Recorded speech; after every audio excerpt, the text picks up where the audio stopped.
I bought the original model DR Field Brush Mower in 1994 to mow my lawn, which was an acre and a half of hayfield. I sold it a few years later to a friend when I moved away and no longer needed it. Recently, he got in touch with me and said he didn't use it anymore. If I wanted it, I could come and get it. So I did. It hadn't been used in a couple of years, he said. I'd fix it up and use it to mow the slope above our house, which I couldn't mow with a string trimmer or a conventional mower. I was surprised to see the tire chains I'd added when I bought it were still on.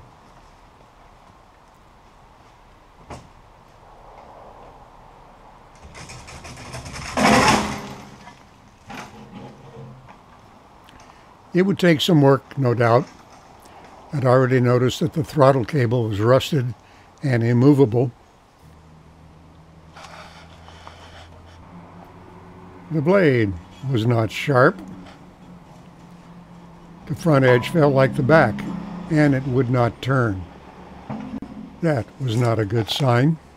The belt was worn and cracked, probably the original. The throttle would not move. The drive chain felt as stiff as an iron rod. The dogs that engaged the wheel were frozen with rust, although the springs looked good.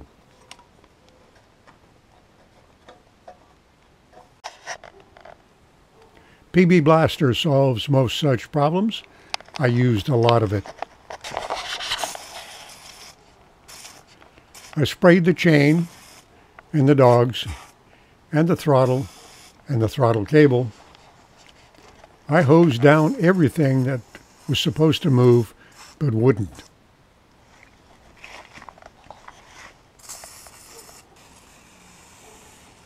The lever that moves the blade deck to engage the blade would not move, so I sprayed down all the linkage. I downloaded the manual for the old machine from DR Products to get more information.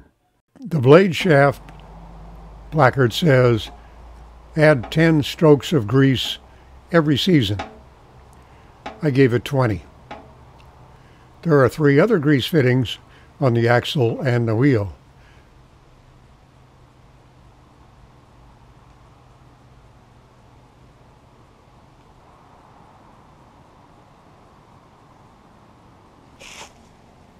The knob on top of the air cleaner would not turn. PB Blaster to the rescue. The lever to engage the blade would not move. More PB Blaster on every joint, every nut, every bolt. It was also going to take some time.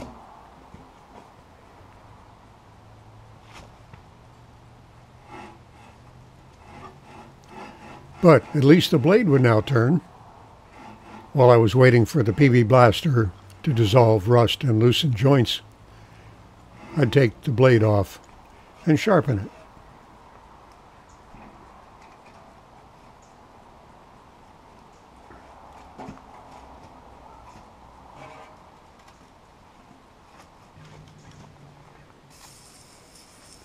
The axle turns, but the spring-loaded dogs that engage with the axle don't move yet. I'm not going to show every detail of the hours and days and weeks I spent getting this in operating condition, but I will hit the highlights.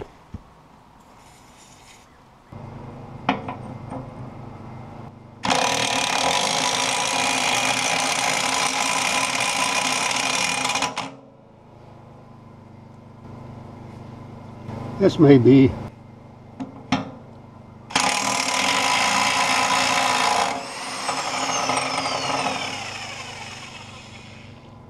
It is. Left hand's red.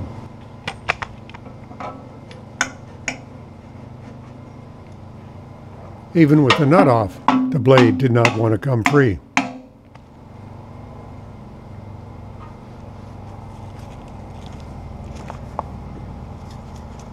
More BB blaster. And a pulley puller. Mower blades hit a lot of rocks. I don't think this one had been sharpened in years.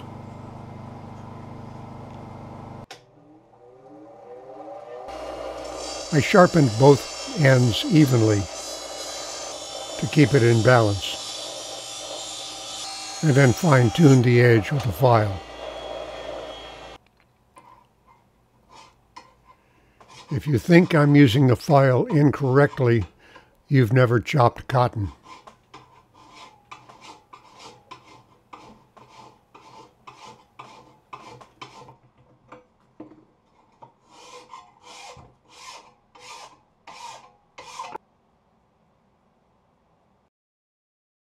I bought new piano wire to make a new throttle cable, but it was much too small. I decided to reuse the original. It had broken off at the throttle handle, about 1.5 inches, so all I had to do really is cut off the sheath the same distance and put a new bend in the upper end. Before I put the blade back on, I greased everything to make getting it off next time a little easier.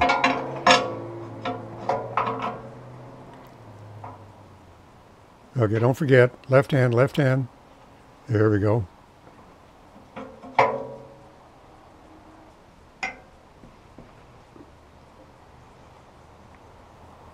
That chain was still mighty stiff. The dogs moves with a little force. Not freely. Not yet. But they did move.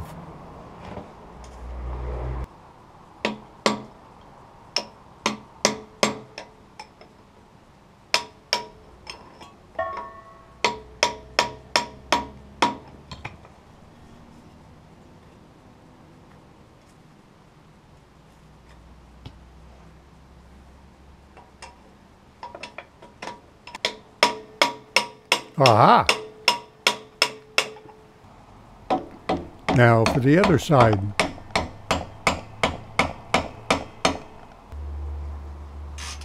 That pulley there is what tightens the drive belt to make the machine roll forward.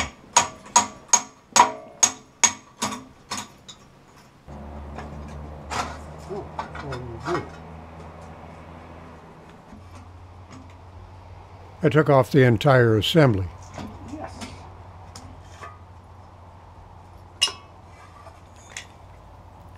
The big pulley drives the sprocket on the other side. Still, no indication of how to lubricate in there. I have 3 more bolts to take out. It's already broken one.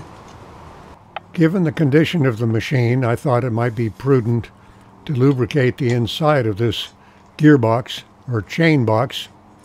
Pretty sure it's a chain in there, given that the pulley and the sprocket rotate in the same direction and they're in very close proximity.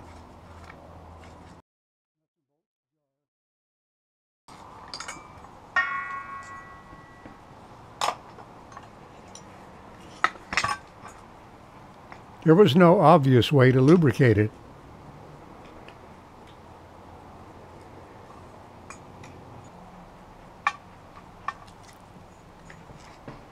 That probably should have been a clue that I didn't need to go in there. I realized what was holding the box together was the snap rings in the shafts for the pulleys.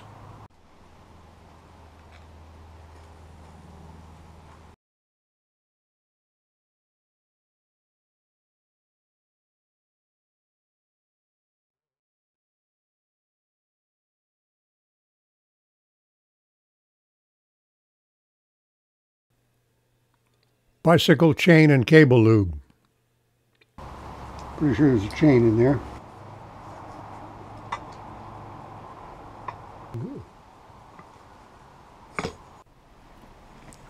That chain still was not loose. It would probably free up in operation, but I used 2 small screwdrivers to free each joint.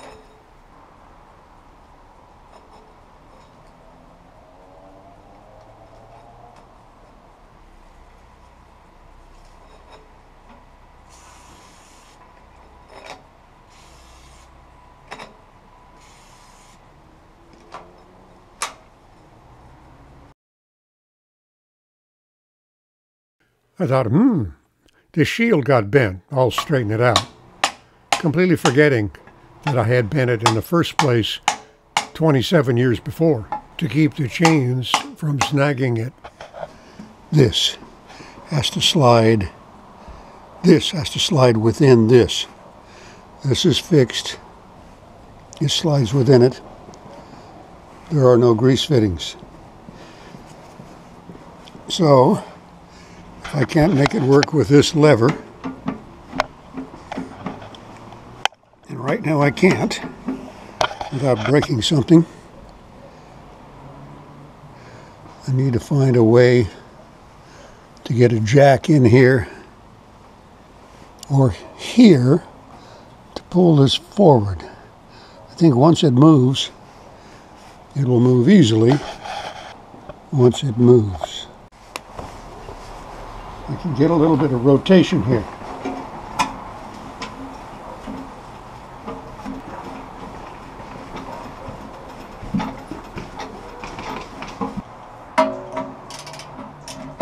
There.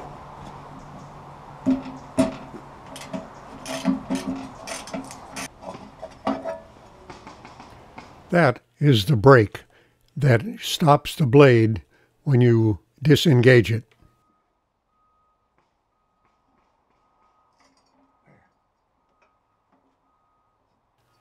I need to loosen that bolt.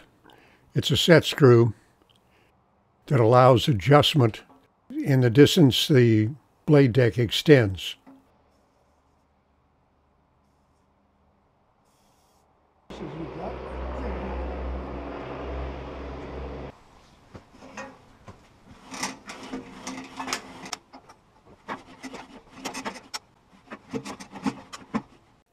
The damn thing did not want to move. So I tied it to a post.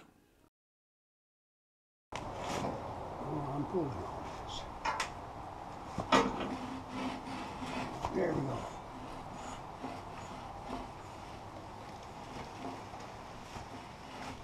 Clear this out. There we go. More PB blaster.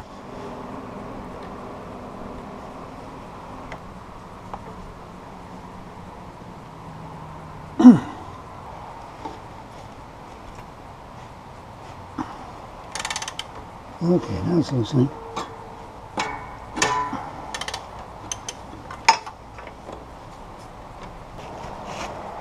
Once all the joints move freely, I cleaned whatever crud was in the tube out. Yuck. Clean this out while I'm at it.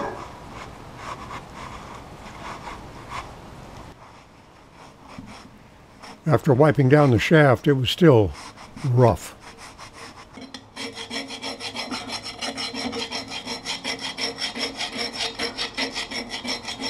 I greased everything thoroughly before I put it back together.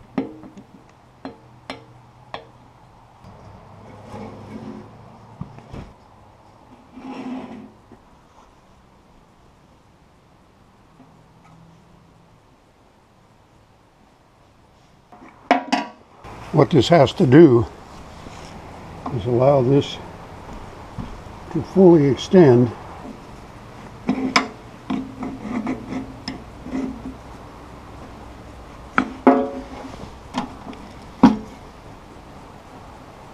that should do it.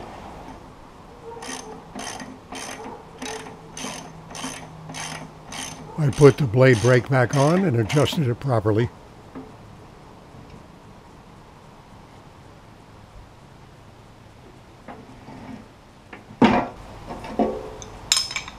Okay, that'll Right now I can't get the air cleaner off because the shaft turns. There's nothing down here to get a grip on. So I'm going to have to put a vice grip on the very tip of this while I break the knob free. I do want to look inside the carburetor. Trying to get that knob off was an exercise in futility. If I take this off, I can get this off. But I need to get this off to get the whole thing off. And I can't get that off until I get this off, which I can't get off until I get that off. I'm firmly convinced that the people who design these things never have to work on them. That goes for the automotive industry too.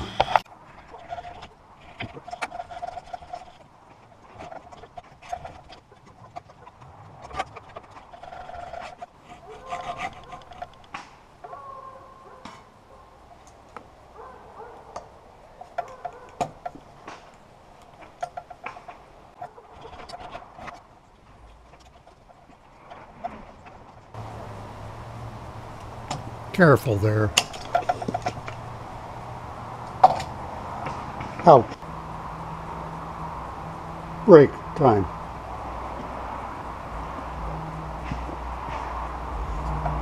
Okay, brake's over. Now, why won't that come off?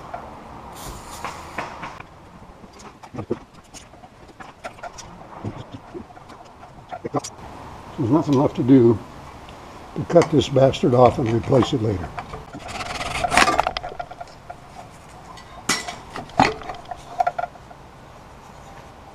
Oh boy, look in here. Insect nests. Moles, spider nests. Oh, this one turns. Well, looky there. That's probably the original air filter. I'll order a new one. I took the carburetor to the basement. It looked pretty clean. A lot of dry, white, caked stuff in the bottom. I brushed it out as best I could. Cleaned the jets, but could not remove the float. It was time to change the oil. That would not move either. The wrench was rounding off the square bolt. Nothing moved. So I pumped out the old oil and added new.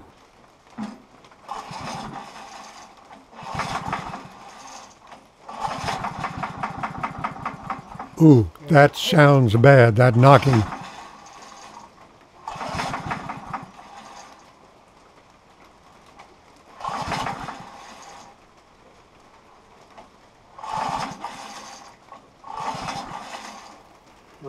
I kept trying to start it.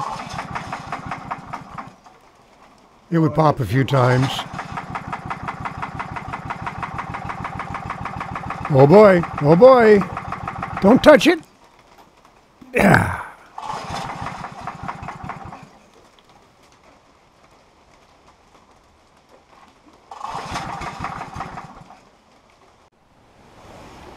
Well, when I took this off, it was full of gasoline.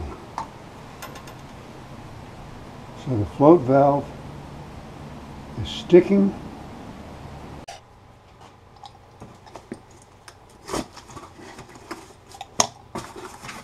I was tired of messing with that carburetor.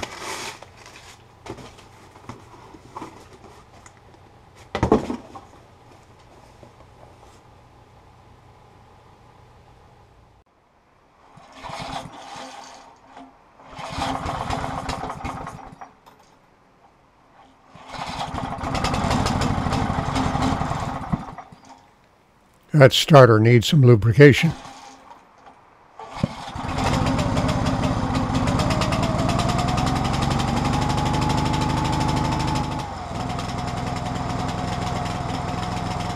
It runs.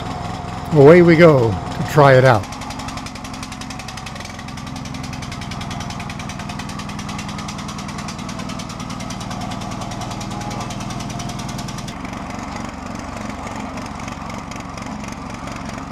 The engine didn't really sound as though it was running correctly, but it was running until it wasn't.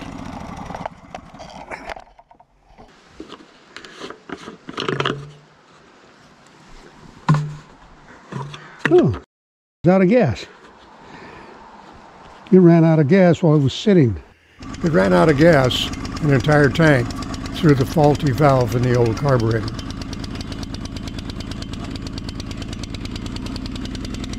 I'd had trouble with water in the gasoline when I first tried to start it. I think there's probably still water in there, probably in that gas can. I'd better check. But now we're headed down to the road to mow the grass along the side of the road. I believe that's the county's job, but they got other things to do.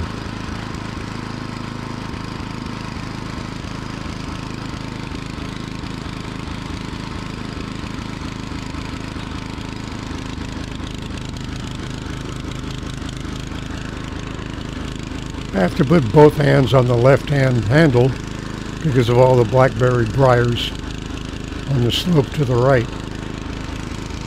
I really should wear gloves.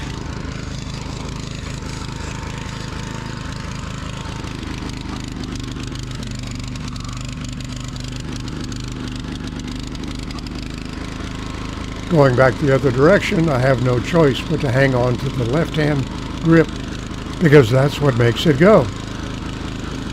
It's performing well on tall, thick grass.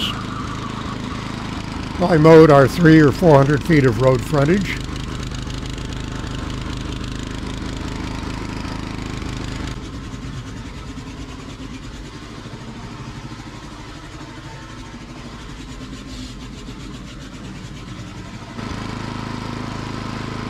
Turned around and took another bite going back.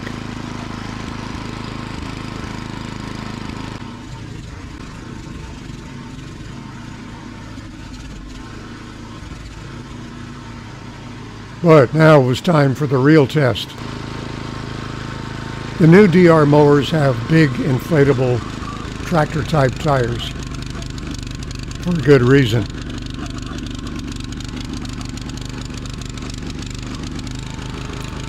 This is the ATV trail I drag logs down for the sawmill. Nothing on it to mow, but I have to get to the top of the brushy area above the retaining wall above the house.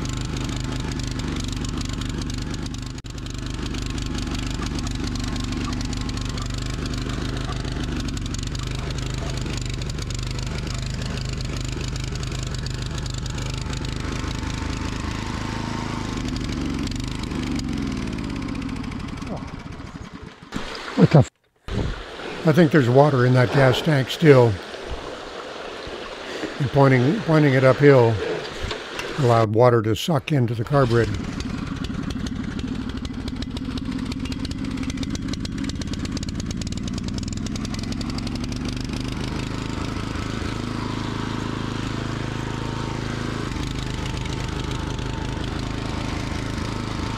Yes, I should have got gloves. Yes, I should have worn my chainsaw helmet with its screen to keep crap out of my eyes. And so far, that wasn't a problem.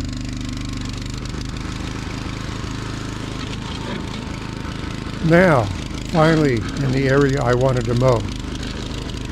It's full of small saplings, all kinds of brush, thorny creepers, blackberry vines, thorny briars of all sorts.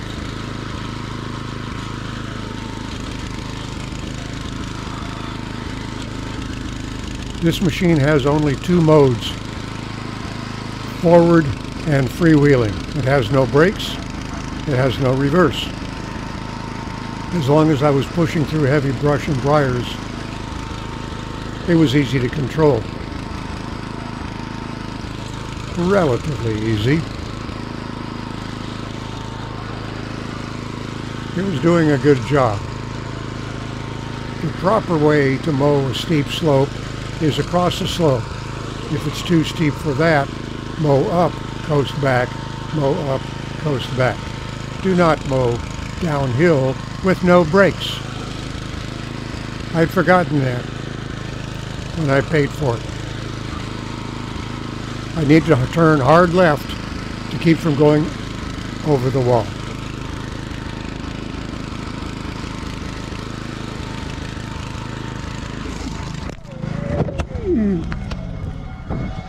Oh, shit. Oh, shit. I didn't feel pain. I didn't pass out. But that blood worried me. I didn't notice that my thumb was badly cut. My wife was in the shower, but I didn't know that. I called and called, knocked on the door, rang the bell. I needed a towel for my head. I'd never bled so profusely from any wound.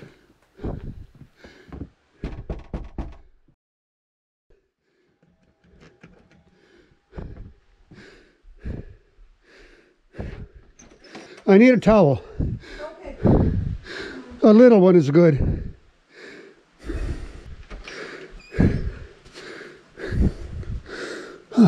Thank you.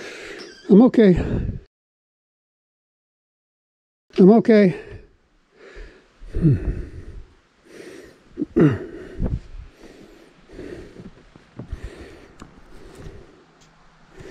Probably not okay.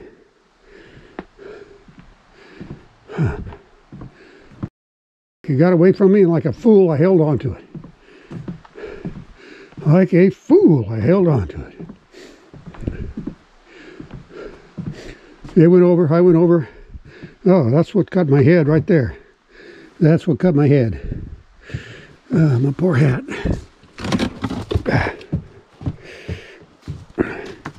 I was being too hard on myself.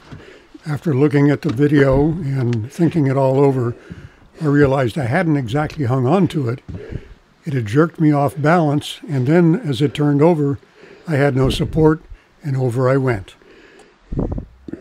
I waited for my wife to get dressed to drive me to urgent care. My head did not hurt at all. My thumb was beginning to throb. It's probably a good thing my head was bleeding as badly as it was. Otherwise, I would have probably taped up my thumb and called it good. We did go to urgent care and had a mere scalp wound, but my thumb required 6 stitches and there's a bit of a bone chip in there.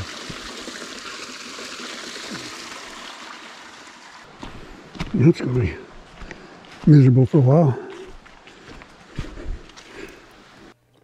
I didn't want to drip blood all over the house, so I went to the basement. There's a mirror in here. I felt better after looking at my scalp in the mirror. This grimace on my face is one of embarrassment.